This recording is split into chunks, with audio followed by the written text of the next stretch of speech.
Here we have a 2D simulation with a cylindrical structure which acts as a cavity. This cavity supports whisper and gallery modes, which have strong fields around the outer edge of the cylinder. The mode that we want to excite in the simulation is the whisper and gallery mode at a wavelength of 418 nanometers. Add a dipole source from the Sources drop-down menu.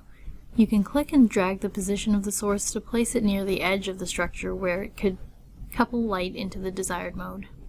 It's also possible to edit the source and type in the source position manually.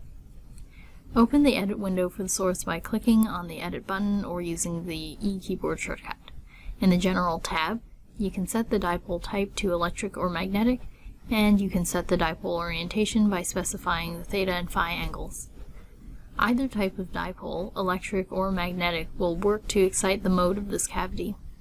In this case, I happen to know that the mode that I want to excite will have magnetic fields in the Z direction, so I'll select the magnetic dipole and set angle theta and angle phi to 0. Click OK and check the orientation of the dipole in the CAD viewports. The direction of the green arrow shows that the dipole is oriented along the Z direction. Edit the source again, and under the Frequency Wavelength tab, set the wavelength to 418 nanometers to match the expected resonance wavelength.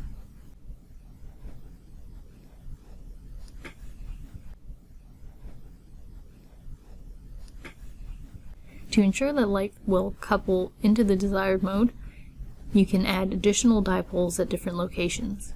Select the dipole and use the Duplicate button on the Edit toolbar to create copies of the dipole and drag the duplicated dipoles to different positions around the edge of the structure.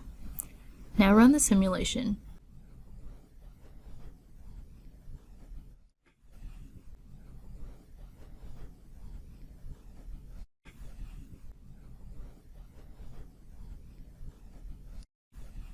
And after running, right-click on the profile monitor and visualize the H result to see the magnetic field profile of the resonant mode. Here are some tips for setting up the dipole source. Avoid placing the dipole source right next to block boundaries.